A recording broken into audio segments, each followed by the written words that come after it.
জীবনে যাই হন অবশ্যই আপনাকে ঈশ্বরের নিকট কৃতজ্ঞ থাকতে হবে সব সময়। এখন বাজে 5:59। হে গাইস, কি অবস্থা? This is me, welcome to my YouTube channel and Facebook page the Arnab. সবাইকে শুভ সকাল। আজ 10 এপ্রিল 2025। খুব সকালবেলায় বের হয়ে গেলাম, কারণ যাচ্ছি লালমেট থেকে ঢাকা। এখন আছি তিস্তা ব্রিজে, টোল প্লাজাতে। আজকে মূলত একাই যাচ্ছি। এটা হচ্ছে তিস্তা ব্রিজ। লালমনিরহাট জেলার মানুষ আসলে দুইভাবে এখন রংপুরে যায়, একটা হলো তিস্তা ব্রিজ হয়ে আর একটা হলো মহিপুর ব্রিজ হয়ে। আমরা যারা লালমনিরহাট সদরের তারা মূলত তিস্তা ব্রিজ হয়ে রংপুর যাই, আর যারা লালমনিরহাট জেলার উপজেলাগুলোতে তারা মহিপুর হয়েই ডিরেক্ট রংপুর যায়। তাহলে চলুন, যেতে যেতে কথা হচ্ছে। চলে আসলাম রংপুর। এটা হচ্ছে বেগম রোকেয়া বিশ্ববিদ্যালয়।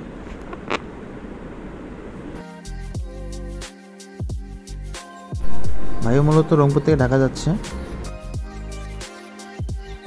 ভাই যে যাই বলুক, রাস্তা কিন্তু অস্থির। আমাদের উত্তরবঙ্গের মানুষের এতটুকুই চাওয়া যেন খুব সহজভাবে খুব তাড়াতাড়ি রংপুর থেকে ঢাকা যেতে পারি।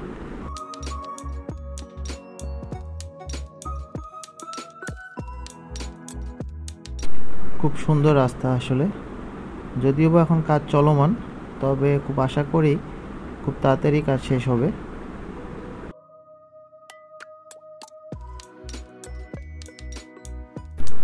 আজ থেকে 8-9 বছর আগে যেমন ঢাকা থেকে লালমনিরহাট অথবা লালমনিরহাট থেকে ঢাকা যেতে বিশেষ করে ঈদের সময় মিনিমাম 17 থেকে 18 ঘন্টার মতো লাগতো। আশা করি এখন আর এটা লাগবে না।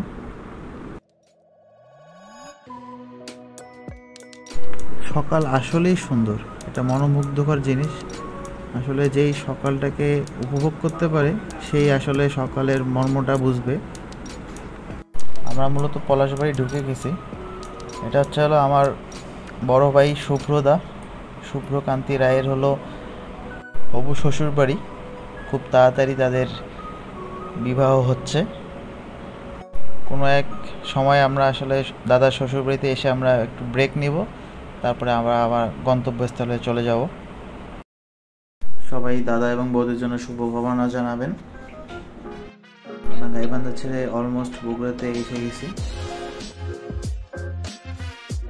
বগুড়াটা কিন্তু ভাই অনেক বিশাল একটা স্পেস। একটা হয়তোবা আমি বগুড়াটা পার হয়ে একটা ছোট ব্রেক দিব, টি ব্রেক। এত লং জার্নিতে মনে হয় নিজের সাথে সাথে গাড়িকেও একটু রেস্ট দেওয়া দরকার, তাই একটা ছোট ব্রেক দিব সামনে গিয়ে। যতটুকু মনে হয় আসলে সিসিটা অনেক কিছু ম্যাটার করেও এর পাশাপাশি আসলে মানসিক একটা যে শক্তি, এটা অনেক বড় একটা ফ্যাক্ট। এখন আমরা আছি হলো বগুড়া সাতমাথা।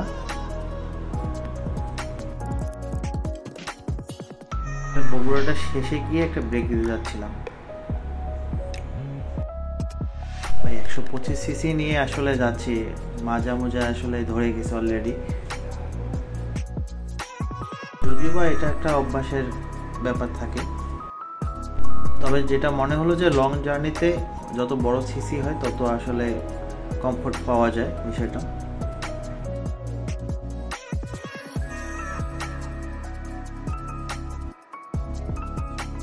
আমরা এখানে একটা ব্রেক দিব হয়তোবা।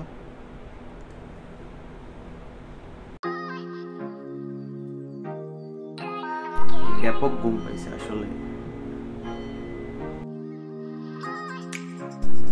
ব্যাপক ঘুম পাইছে আসলে বিষয়টা। সারা রাত ঘুমাইনি, আবার খুব সকালে বের হয়েছি বাসা থেকে, চেয়ারটা একদম বসে গেছে। আর অবশ্যই আপনারা সেফটি মেনটেন করবেন সব সময়।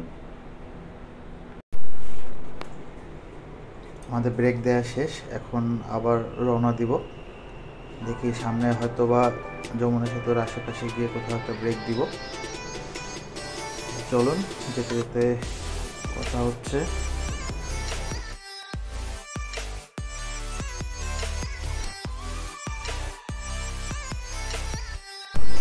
এটুকুই বলবো যে সবাইকে একটু সেফ ড্রাইভ করতে। এই জীবনের মূল্য কিন্তু আসলেই অনেক, জীবন একটাই, বেঁচে থাকলে বহুত রাইড করা যাবে, বহুত ঘোরাঘুরি করা যাবে, তাই আগে বেঁচে থাকতে হবে, তারপরে চিন্তা পরে করা যাবে। চিন্তা করছি এরপরে একটা দক্ষিণাঞ্চলে একটা ট্যুর দেওয়ার চিন্তা ভাবনা আছে। এখন জানি না কতটুকু সুযোগ সুবিধা হয়। যদি ফ্রি থাকি বা কোনো কাজ না থাকে তাহলে একটা দক্ষিণাঞ্চলে একটা ট্যুর দেওয়া যাবেই বলা যায়। আমরা যমুনা সেতুতে এসে গেছি অলমোস্ট। আগে টোলটা দিয়ে নেই, তারপরে আসলে কথা হচ্ছে।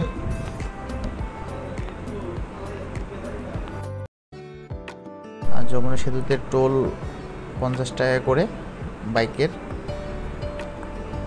বাস বা ট্রাক কত সেটা আসলে আমার জানা নেই।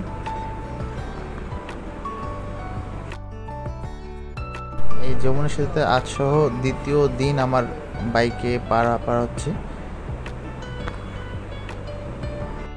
এর আগে মোটামুটি 4 থেকে 5 বছর আগে ফ্রেন্ড সহ গিয়েছিলাম ঢাকাতে, রংপুর থেকে। তখন অবশ্য পিলিয়নে ছিলাম আমি। আমার ফ্রেন্ড ঢাকাতে আগে জব করতে এয়ারপোর্টে, এখন সে অবশ্য লালমিরাটে আছে, ও সহ যাওয়া হয়েছে। আগে আসলে একটা সেতুর উপর দিয়েই বাস, ট্রাক, আসলে ট্রেন সবই চলাচল করত। এখন আসলে জিনিসটা ডিভাইড হয়ে গেছে। এখন ট্রেন চলাচলের জন্য নতুন করে একটা সেতু হয়ে গেছে। এটা অবশ্য অনেক ভালো হয়েছে, কারণ এই সেতুটা অনেক আগে হওয়াতে ট্রেন চলাচলে একটু অসুবিধা হয়েছে, যেহেতু একটা লাইন ছিল। আর সেতুটা অনেক আগে হওয়ার কারণে মোটামুটি একটা ঝুঁকিপূর্ণ ছিল। আর নতুন ব্রিজ হওয়ার পরে ট্রেনে আসলে চলাচল করা হয়নি। আমাকে হয়তো বা কিছুদিনের মধ্যে আবার বাসায় ব্যাক করতে হবে, তখন হয়তো বা ট্রেনে আসার একটা সিদ্ধান্ত নিব। এই ব্রিজে কিন্তু আসলে বাতাসের চাপ মোটামুটি ভালোই একটা। আর আমার বাইক অনেক হালকা হওয়া, মানে 116 কেজি হওয়াতে মোটামুটি পাশ দিয়ে কোনো বাস অথবা ভারী কিছু যানবাহন গেলে মোটামুটি একটা চাপ ভালো লাগে আর কি, যেটা একটু ঝুঁকিপূর্ণ বলা চলে আর কি। আমরা যমুনা সেতু আসলে পার হয়ে গেলাম। এখন আমরা যাব সামনে টাঙ্গাইল। টাঙ্গাইলের পরে চন্দ্রা হয়ে সাভার, তারপরে গাবতলী হয়ে আমরা বাসা চলে যাব আর কি। ঢাকায় কিন্তু মোটামুটি ভালো একটা রোদ বোঝা যাচ্ছে। আমাদের আসলে উত্তরাঞ্চলে এখন রোদ হলেও রাতে মোটামুটি একটু ঠান্ডা লাগে, মানে একটু ঠান্ডা ঠান্ডা ওয়েদার এখনও আছে আর কি। এটা জানা মতে বঙ্গবন্ধু সেতুর পশ্চিম পাশ, এখানে আসলে ট্রেন ব্রেক করে। আগে যখন ট্রেনে পার হইতাম তখন ব্রিজের দুই পাশেই আর কি ট্রেন স্লো করতো, লাইন ক্লিয়ার থাকার জন্য। এখন মনে হয় স্লো করা লাগে না। এখন জানি না আসলে, পার না হলে আসলে বুঝতে পারছি না আসলে ট্রেন আসলে স্লো করে কি এখন করে না। কিছুক্ষণ আগে বাসায় কথা হলো নাকি খুব ঝড় বৃষ্টি হচ্ছে। এদিকে তো ভাই সেই রোদ। আসলে একটা জিনিস খেয়াল করলাম যে 8-9 বছর ধরে যখন আমি বাসা থেকে ঢাকার উদ্দেশ্যে আসি, শীত হোক, বর্ষা হোক, গ্রীষ্ম হোক, প্রত্যেক দিন একটু না একটু বৃষ্টি হয়। আসলে কেন হয় আমি আসলে আমার জানা নেই। আমরা টাঙ্গাইলের কাছাকাছি চলে আসছি। আমার সামনে একটা ব্রেক দেওয়ার দরকার মনে হচ্ছে। আসলে আমি ব্যবহার করতেছিল হুন্ডা SP 125, যেটা হুন্ডা শাইনটাকে আপডেট করে SP নিয়ে আসছে। আগে মেবি ছিল এটা কার্বোরেটর ভার্সন, এখন এটা হয়েছিল FI। তবে ভাই গাড়ির সাউন্ডটা আমার কাছে অনেক সুন্দর লাগে, অনেক স্মুথ, অনেক সাইলেন্ট। তবে আমার মনে হয় যে বাইকটা 116 কেজি, আর 3-4 কেজি যদি বেশি থাকতো তাহলে বাইকটা খুব একটা পারফেক্ট হইতো আমার কাছে মনে হয়। এছাড়া হলো বাইকের সাসপেনশন একটু হার্ড, যে কারণে আসলে কোমর টমর লেগে যায়। হ্যাঁ, একটু উঁচু নিচু রাস্তায় আসলে মানে বোঝা যায় যে আসলে অনেক হার্ড আর কি সাসপেনশনটা। এছাড়া আসলে ওভারঅল বাইকটা ঠিক আছে আমার কাছে। একটু ব্রেক দিয়েছিলাম, আমার ফ্রেন্ডের সাথে কথা হলো, ও আসলে জাহাঙ্গীরনগরে পড়ে, অলমোস্ট পড়াশোনা শেষ। ও আসলে ক্যাম্পাসে আছে, কিন্তু আসলে সে শাহবাগের দিকে একটু গেছে। ও ক্যাম্পাসে থাকলে অবশ্যই একটু আড্ডা দিয়ে তারপরে আসলে চলে যেতাম। হোক পরবর্তীতে আসলে দেখা হবে। আসলে আমার জাহাঙ্গীরনগর ভার্সিটিতে কখনো ঢোকা হয়নি, এই কারণে আসলে ওর সাথে কন্ট্যাক্ট করলাম যে ও যে থাকলে একটু আর কি ঘুরতাম, তারপরে রেস্ট নিয়ে চলে যেতাম আর কি।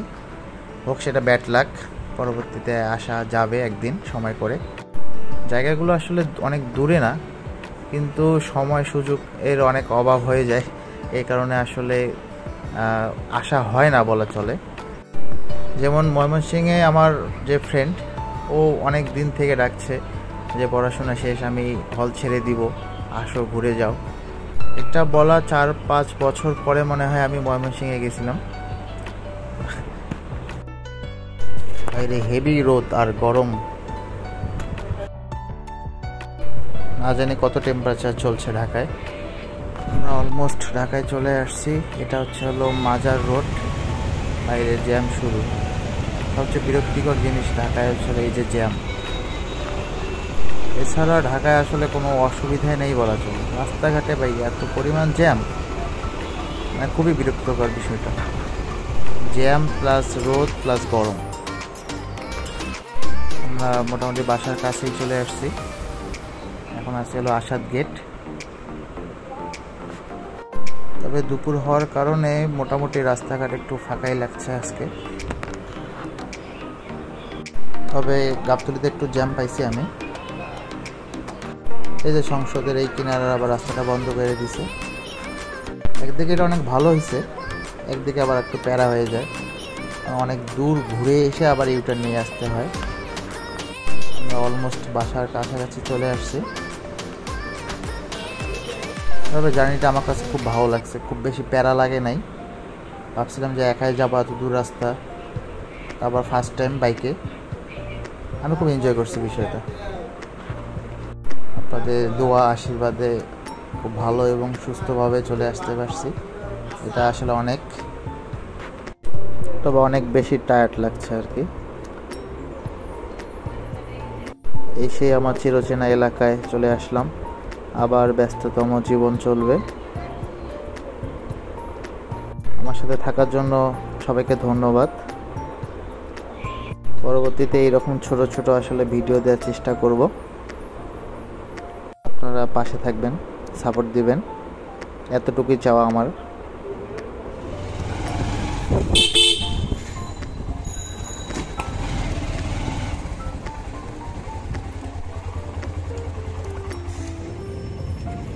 কি অবস্থা?